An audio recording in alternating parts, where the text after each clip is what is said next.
میں امداد سمرو عمران خان کی پنجاب سرکار کچھ دنوں کی مہمان ہے، بلکہ کہا یہ جا رہا ہے کہ عمران خان صاحب خود بھی سیاست میں کچھ دنوں کے مہمان ہیں۔ اب ان کی جگہ نواز شریف صاحب کی واپسی ہونے جا رہی ہے۔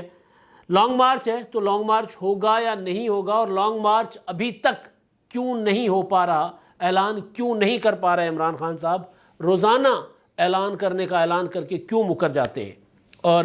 ایک اعلیٰ شخص بلکہ عمران خان صاحب کے ایک پرانے ساتھی جو لندن گئے ہوئے تھے، ان کا مشن کیا تھا، وہ کامیاب ہوا یا نہیں ہوا، یہ ساری چیزیں اندر کی ڈیولپمنٹس ہیں، بہت اہم ڈیولپمنٹس ہیں جو میرے پاس ادھر ادھر سے نہیں بلکہ جہاں سے یہ ڈیولپمنٹس ہو رہی ہیں، جو بالکل فرسٹ ہینڈ انفارمیشن جس کو کہتے ہیں، وہ میرے پاس ہے۔ اب اس میں کہانی ذرا دلچسپ ہے، اور کہانی ہے، آپ نے کل ایک ڈیولپمنٹ دیکھی ہوگی کہ پنجاب میں باضابطہ طور پر نامینیٹ کر دیا گیا ہے، تعینات کر دیا گیا ہے عمر سرفراز چیمہ صاحب کو مشیر داخلہ۔ ہاشم ڈوگر کے ریزائن کے بعد عمر سرفراز چیمہ ہو گئے مشیر داخلہ، وزیر کے اختیارات کے ساتھ۔ اب آپ کو یاد ہوگا کہ عمر سرفراز چیمہ گورنر جب لگائے گئے تھے چودھری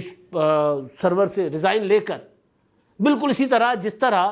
ہاشم ڈوگر سے عمران خان صاحب نے استعفیٰ لے کر عمر سرفراز چیمہ کو لگایا مشیر، وہ قلمدان دے دیا، اسی طرح چودھری سرور سے ریزائن لے کر عمران خان نے عمر سرفراز چیمہ کو گورنر بنا دیا تھا۔ تو کتنے دنوں کے گورنر رہے تھے؟ تو جتنے دنوں کے وہ گورنر تھے، یا جتنے دن حکومت رہ سکی تھی عثمان بزدار کی، اب آپ حساب لگا دیں کہ اتنے ہی دن چودھری پرویز الہی صاحب کے پاس بچے ہیں۔ پرویز الہی صاحب لندن میں تھے اور وہاں سے پھر واپسی ہوئی ہے ان کی۔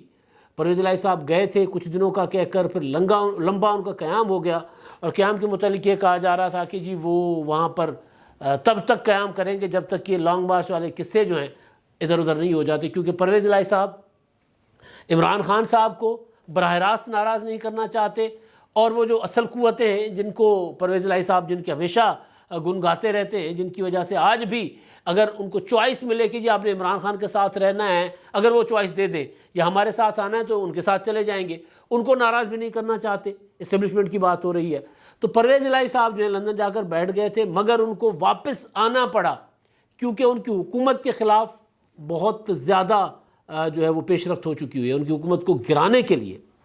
کل میری ایک انتہائی اس معاملے میں متحرک ایک شخصیت سے بات ہوئی، سیاسی شخصیت ہیں جن کا بہت بڑا کردار بھی رہا ہے عمران خان کی حکومت گرانے میں، مرکز میں اور پنجاب میں بھی۔ ان سے میری بات ہوئی تھی، میں نام نہیں لے رہا، کافی ساری شخصیات تھی، اس وجہ سے میں نام نہیں لے رہا، اگر کوئی ایک ہوتی تو پھر پتہ چل جاتا کہ میں کن کا ذکر کر رہا ہوں، اشارے واضح ہو جاتے۔ بہرحال ان سے میری بات ہوئی، انہوں نے مجھے بتایا کہ آئندہ چند روز میں، یعنی کل مجھے بتایا کہ آئندہ چند روز میں 24 گھنٹے، 48 گھنٹے، 72 گھنٹے، ان میں ایک بہت بڑا اجلاس ہونے جا رہا ہے، ایک بہت بڑا کٹ ہونے جا رہا ہے، اور وہ اس کا مقصد ہوگا پنجاب میں پرویز الہی کی حکومت کو گرانے کے لیے اپنا نمبر شو کرنا۔ اب اس کے لیے ایک تو جہانگیر ترین گروپ کے پاس پہلے بھی ہم گزارش کر چکے ہوئے ہیں کہ لوگ زیادہ تھے، 25 لوگوں کی قربانی دے دی انہوں نے، اپنا حمزہ شہباز کو ووٹ دینے کے بعد اپنی سیٹیں قربان کر دیں، اور واپس ان میں سے کوئی 5 ہی آ سکے اور باقی واپس نہیں آ سکے۔ تو ان کے علاوہ بھی اتنے ہی لوگ جہانگیر ترین صاحب کے ساتھ تھے، اور وہ جب ساتھ تھے تو عمران خان صاحب کو پتہ چل گیا ہوا تھا کہ یہ بھی باغیوں میں شامل ہیں، تو آئندہ انتخابات میں وہ پی ٹی آئی کے ٹکٹ ان کو نہیں ملیں گے، لہٰذا وہ آج بھی آن بورڈ ہیں۔ ایک وہ لوگ، دوسرا آپ نے دیکھا کل پرسوں وزیر اعظم شہباز شریف سے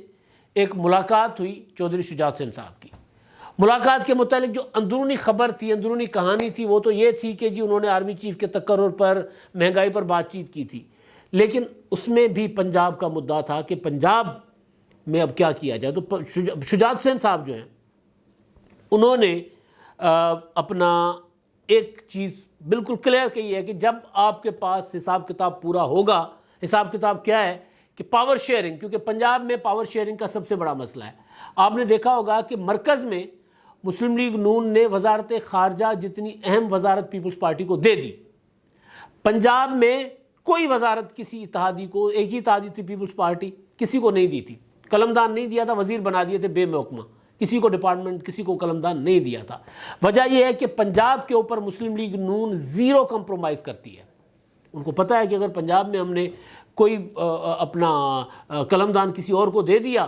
تو اس نے تو اپنا جڑیں بنانا شروع کر دینی ہے، تو لہٰذا پنجاب کے اوپر کسی قسم کا کمپرومائز مسلم لیگ نون کرنے کو تیار نہیں تھی۔ اور ویسے بھی وزارت خارجہ تو کوئی تو پھولوں کی سیج تو تھی نہیں، کانٹے ہی کانٹے تھے جو عمران خان صاحب بو گئے تھے۔ وہ تو بلاول بھٹو کی صلاحیتیں ہیں، خاندانی تجربہ ہے، ذوالفقار علی بھٹو شہید کے نواسے ہیں، بے نظیر بھٹو کے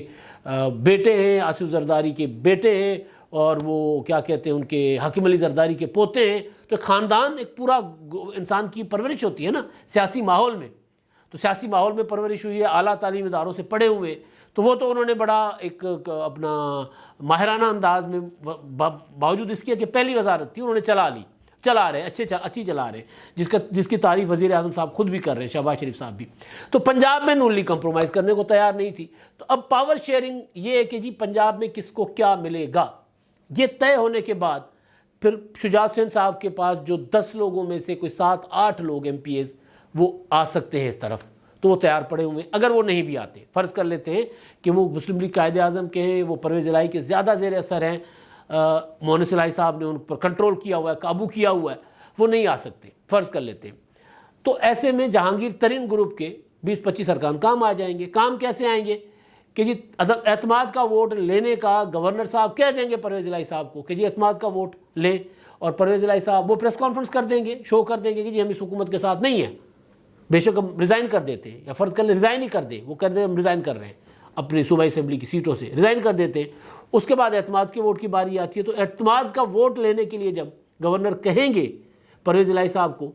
تو اعتماد کا ووٹ ہوگا نہیں۔ اس سے پہلے ایک اور کاریگری کی جائے گی، اور وہ یہ کہ اس سے پہلے سبطین جو ہے اسپیکر سبطین خان صاحب،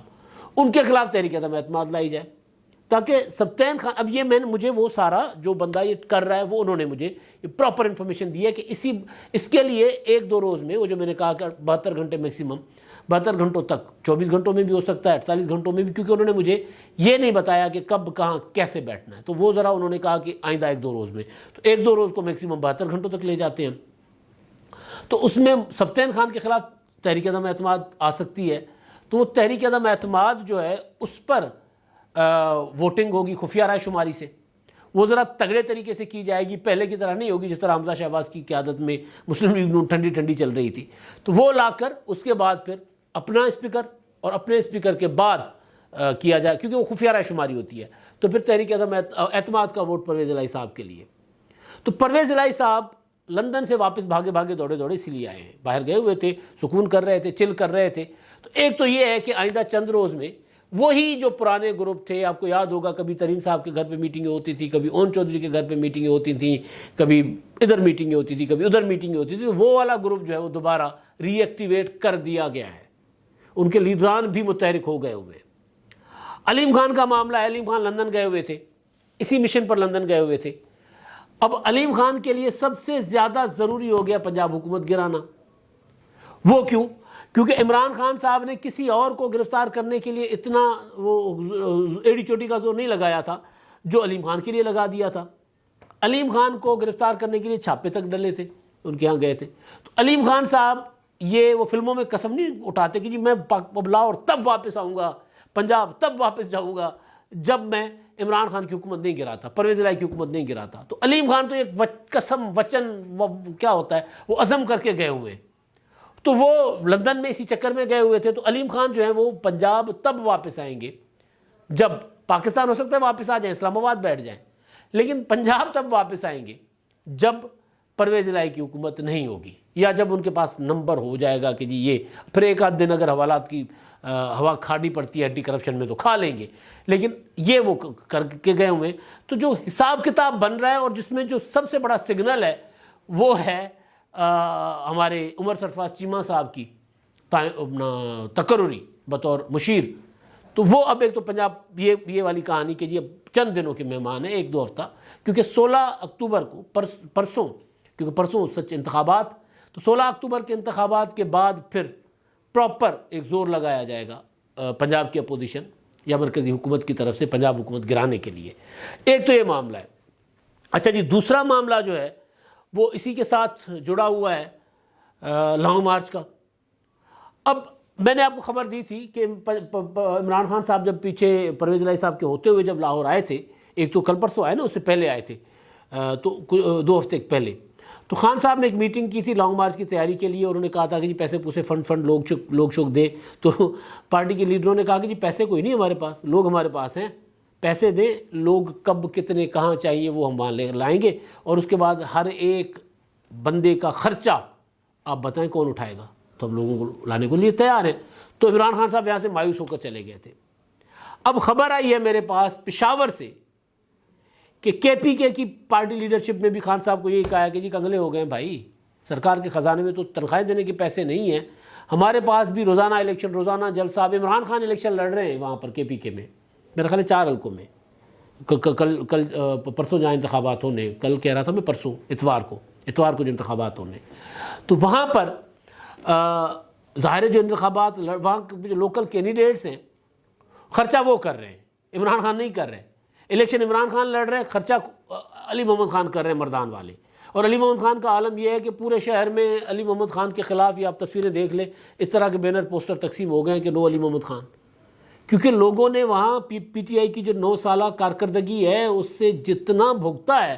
اور اب جو امن و امان کی صورتحال بن گئی ہوئی ہے تو لوگ تو وہاں PTI کو سپورٹ کرنے کے لیے تیار نہیں ہے اس وقت، عالم یہ ہے اس وقت۔ بلکہ ایک ویڈیو وائرل ہے خیبر پختونخوا کے ٹیچرز کی، ایک ٹیچر ہے جو پتہ نہیں وہ ان کی زبانی کہ عمران خان پتہ نہیں کون سا نشہ کر کے تقریریں کرتا ہے، وہ آئے نا مجھے ذرا بتائے کہ وہ کہتا تھا کہ جی دودھ اور شہد کی ندیاں بہہ جائیں گی اور باہر سے لوگ آئیں گے یہاں پہ نوکریاں کرنے، ملازمتیں کرنے، تو میں روزانہ نکلتا ہوں چوک پر اور دیکھتا ہوں کہ کوئی شیخ آ گیا ہے، عرب آ گیا ہوا ہے، یا کوئی گورا مزدوری کرنے آیا کہ نہیں آیا۔ تو وہ کہہ رہا تھا خان صاحب آئیں نا ذرا لانگ مارچ کریں، ہم ان کی ٹانگیں توڑ دیں گے، اسلام آباد کی طرف بڑھیں تو صحیح۔ تو یہ سینٹیمنٹ ہے خیبر پختونخوا کے لوگوں کے، اس میں کوئی شک نہیں ہے کہ عمران خان کی سپورٹ آج بھی وہاں پر بہت حد تک موجود ہے، لیکن جو سپورٹ عمران خان صاحب کی پہلے تھی وہ نہیں رہی۔ اب لوگ شدید مخالف سامنے آنا بھی شروع ہو گئے ہوئے، تو علی محمد خان کے خلاف تو بینر لگے ہوئے۔ تو کہانی یہ کہ وہاں انہوں نے کہا کہ جی ہم الیکشن، ابھی تک آپ نے پتہ نہیں کتنے ہمارے ساتھ سے جلسے کروا لیے، اور آپ کہتے ہیں اگلے ہفتے لانگ مارچ کی کال دوں گا اور اس کے بعد 4 جلسے اور ہمارے اوپر ڈال دیتے ہیں، تو پیسہ کہاں سے آئے گا؟ مطلب ایک بندے کے اوپر روزانہ اگر اسلام آباد لے جا کر ہم ٹھہراتے ہیں تو ایک بندے کے اوپر 4-5 ہزار روپے کا خرچہ آئے گا، ٹرانسپورٹ، رہائش، کھانا پینا، بہت محدود پیمانے کی میں بات کر رہا ہوں۔ تو ہم اتنے بندے کہاں سے، اتنے خرچہ کہاں سے لائیں گے؟ تو وہاں سے بھی خان صاحب کو ہو گیا انکار۔ وہ جو فائنینسر تھے انہوں نے منہ پھیر لیا ہوا ہے، چندہ لوگ کتنا ایک دیں۔ تو یہ پشاور سے، پنجاب سے میں نے بتا دیا تھا، KPK سے بھی یہ عالم ہے کہ KPK سے بھی اب عمران خان صاحب کو اتنے لوگ نہیں ملیں گے جتنے لوگ حکومت گرانے کے لیے اسلام آباد پر چڑھائی کے لیے چاہیے۔ تو بھلا بتائیں کہ خان صاحب پھر لانگ مارچ کیسے کریں؟ تو لانگ مارچ والے معاملے میں بھی عمران خان صاحب تذبذب کا شکار ہے کہ یار کریں تو کیا کریں۔ ایک تو یہ معاملہ ہے کہ بالکل کلیئر ہو گیا کہ خان صاحب کو لوگ نہیں مل رہے، یہ میں ان کی زبانی بتا رہا ہوں جو یہ ساری چیزیں مینیج کر رہے ہیں۔ اچھا جی، اب معاملہ ہے عمران خان صاحب کے خلاف، میں نے آپ کو ایک بتایا تھا نا ستاروں کی چالوں والا، وہ ستاروں کی چالیں بالکل ٹھیک جا رہی ہیں۔ خان صاحب کے خلاف اب تیزی کے ساتھ ان کی سیاسی اب ختم ہو سکتے نہیں ہو سکتے ایک الگ بات ہے، عمران خان صاحب کو ختم عمران خان ہی کر سکتا ہے، اس میں کوئی شک نہیں ہے۔ ہر سیاستدان اگر تدبر کے ساتھ، تحمل کے ساتھ سیاست کو سیاست سمجھ کر اگر کھیلے گا تو وہ پھر سروائیو کر سکتا ہے، لیکن اگر سیاست میں کوئی دھینگا مشتی ہوگی تو پھر وہ سروائیو نہیں کر سکتا نا۔ جس طرح عمران خان صاحب غدار کے نعرے لگوا رہے ہیں کھڑے ہو کر، یا جس طرح وہ عمران خان صاحب طرح طرح کی سازشیں، جھوٹ بول رہے ہوتے، تو جھوٹ کتنا ایک چلے گا؟ تو ظاہر ہے جب جھوٹ بولتے ہیں تو پکڑ بھی ہوتی ہے۔ یا پھر جس طرح عمران خان صاحب کے مالی معاملات مشکوک ہیں سارے کے سارے، بنی گالا کے گھر سے لے کر توشہ خانہ کے معاملے تک، توشہ خانہ سے لے کر فورن فنڈنگ کیس کے معاملے تک، فورن فنڈنگ کیس سے لے کر اپنے روزمرہ کے اخراجات اٹھانے کے معاملے تک، پارٹی فنڈنگ کے معاملے تک، جو زکوٰۃ کے پیسوں کے معاملے تک۔ تو خان صاحب کے اب ان کے جو ہے نا، وہ میں نے گزارش کی تھی کہ ستاروں کی چالیں ان کے خلاف جا رہی ہیں، وہ چل چکی ہوئی ہیں، الٹے چلنا شروع ہو گئے، اور نومبر تک جا کر معاملہ گڑبڑ ہو جائے گا۔ تو اب کہا یہ جا رہا ہے، جو چالیں بتانے والے یہ بتا رہے ہیں کہ عمران خان صاحب نومبر تک کوئی نہ کوئی سزا پا لیں گے، کوئی بھی سزا ہو گئی تو 5 سال کی نااہلی پکی۔ اب کون سے مقدموں میں سزا ہو سکتی ہے؟ جج کو دھمکی دینے والا معاملہ، دہشت گردی کی دفعات لگائی تھی اسلام آباد پولیس نے جج زیبا چودھری صاحبہ کو، لیکن اسلام آباد ہائی کورٹ نے دہشت گردی کی دفعات ختم کر دی تھی، اور انہوں نے کہا تھا کہ نہیں یہ دھمکیوں کا معاملہ ہے تو دھمکی تک کا مقدمہ رہے گا اور دہشت گردی کی عدالت میں نہیں چلے گا، عام عدالت میں چلے گا۔ تو عام عدالت جس کو یاد ہوگا آپ کو کہ عمران خان صاحب کا ایک وارنٹ جاری ہوا تھا، مجسٹریٹ نے کیا تھا گرفتاری کا، اور وہ دوڑے اتوار کو پہنچے تھے اسلام آباد ہائی کورٹ اور انہوں نے ضمانت لے لی تھی۔ پھر اگلے دن جا کر پیش ہوئے تھے، اور پیش ہونے کے بعد پھر ساتھ وہ جو جج صاحبہ اس میں جا کر پیش ہوئے تھے، وہ پہلے کا معاملہ ہے۔ اچھا، توہین الیکشن کمیشن کا معاملہ، لاہور ہائی کورٹ میں گو کہ ان کی پٹیشن چل رہی ہے، لیکن عمران خان صاحب نے کل بھی جلسے میں کھڑے ہو کے الیکشن کمیشن کو، چیف الیکشن کمشنر کو گالم گلوچ کی ہے۔ گالم گلوچ کیا ہوتی ہے؟ ایک بندے کو چور کہنا، ایک بندے کو گھٹیا کہنا گالی ہے نا، اس سے زیادہ کیا ہو سکتا ہے؟ تو وہ عمران خان صاحب نے وہاں کھڑے ہو کر ان کے خلاف باتیں کی ہیں۔ یہ معاملہ پڑا ہوا ہے، اس میں عمران خان صاحب کو توہین عدالت کی سزا ہو سکتی ہے، الیکشن کمیشن کے پاس اختیار ہے۔ فارن فنڈنگ کیس کے معاملے میں عمران خان کے اوپر ایف آئی آر آ گئی ہوئی ہے۔ یہ معاملہ بہت سنگین ہے، بہت سنگین ہے، اتنا سنگین ہے کہ فارن فنڈنگ کیس میں گرفتار سیف اللہ نیازی اور حامد زمان کو کی گرفتاری کے خلاف عمران خان صاحب نے ایک لفظ نہیں بولا۔ اعظم سواتی کے متعلق کل بولے، شہباز گل کے متعلق بولے، اس معاملے میں نہیں بول رہے کیونکہ اس معاملے میں ثبوت سامنے آ چکے ہوئے سارے، اور خان صاحب کو بھی پتہ ہے۔ تو یہ معاملہ الگ سے سنگین ہے۔ توشہ خانہ کا معاملہ اوپن اینڈ شٹ کیس ہے، بالکل مطلب نظر آ رہا ہے، اس کا بھی ریفرنس عمران خان صاحب کے خلاف الیکشن کمیشن میں پڑا ہوا ہے۔ تو یہ سارے معاملات میں کسی بھی ایک معاملے میں عمران خان صاحب کو نومبر کے درمیان، مطلب وسط نومبر میں یا نومبر کے آخر میں کسی ایک معاملے میں اگر کنوکشن ہو گئی، سزا ہو گئی، تو 5 سال کی نااہلی ہو گئی۔ اچھا، خان صاحب کی 5 سال کی نااہلی، نواز شریف صاحب کی واپسی۔ سپریم کورٹ فیصل اوڈا کے معاملے میں بار بار کہہ رہی ہے کہ جی تاحیات نااہلی کا قانون کالا قانون ہے۔ نواز شریف نے کہا نہیں، کالا قانون تو ہے ہی نہیں، تو کالا کہاں سے ہو گیا؟ مسئلہ قانون کا نہیں ہے، مسئلہ فیصلے کا ہے، جسٹس کا ہے، انصاف کا ہے، تو انصاف کالا ہے۔ تو اب اگر فیصل ووڈا کے معاملے میں یہ فیصلہ آ جاتا ہے کہ 5 سال کی نااہلی تاحیات نہیں ہو سکتی، 5 سال کی ہو سکتی ہے، عدالت جیسے پہلے آپ کو یاد ہوگا کہ ایک ووٹ تھا جو عمران خان صاحب کے جو پی ٹی آئی کے لوگوں نے اپنی پارٹی کی مرضی کے خلاف جا کر، پارٹی قیادت کی مرضی کے خلاف جا کر حمزہ شہباز کو دیا تھا، تو عدالت سپریم کورٹ نے کہا تھا وہ ووٹ کاؤنٹ نہیں ہوگا۔ اس کے بعد مسلم لیگ قائد اعظم کے لوگوں نے اپنی قیادت کے خلاف جا کر پرویز الہی کو یا عمران خان کو ووٹ کیا تھا، یعنی پی ٹی آئی کی اتحاد کو ووٹ کیا تھا، تو سپریم کورٹ نے کہا تھا کہ جی پہلا فیصلہ ذرا ہماری غلطی تھی، ہم غلطی سدھار لیتے، ووٹ ہو سکتا ہے۔ تو اب اگر سپریم کورٹ اپنی غلطی سدھارے کہ جی تاحیات نااہلی نہیں ہو سکتی، صرف فیصل اوڈا کے معاملے میں سدھار لے، یا سپریم کورٹ بار کی جو پٹیشن ہے وہ کہ جی ذرا وضاحت کر دیں تاحیات نااہلی کیسے ہو سکتی ہے، وہ پٹیشن سن لے اور معاملہ 5 سال تک آ جائے، تو نواز شریف صاحب کی نااہلی ختم۔ پھر نواز شریف صاحب کے پاس میکسیمم وہ جو ایون فیلڈ ریفرنس کی سزا ہے وہ رہے گی، اس میں وہ آ کر اپیل کر لیں گے، اور اپیل کر کے وہ بھی کیس تقریباً سالو ہوا ہے، اس میں بھی ان کی سزا ختم ہو جائے گی۔ سزا ختم ہو جائے گی تو نواز شریف صاحب کی واپسی، کیونکہ نواز شریف صاحب کی اگر 5 سال کی نااہلی بریکٹ کر دی جاتی ہے نا کہ 5 سال سے زیادہ نااہلی نہیں ہو سکتی کسی کی، تو پھر 28 جولائی 2022 کو تو نواز شریف صاحب کی اہلیت واپس آ چکی ہوگی، یعنی 2 مہینے پیچھے۔ تو مسئلہ جو ہے وہ سارا یہ ہے کہ خان صاحب جو ہیں وہ اب حکومت کو گھیرنے کے چکر میں لیکن خود گھر چکے ہوئے ہیں، ستاروں کی چالوں کے ساتھ بھی، سیاست کی چالوں کے ساتھ بھی، اور اپنے افعالوں کی وجہ سے بھی۔ اب تک کے لیے اتنا ہی، اللہ حافظ۔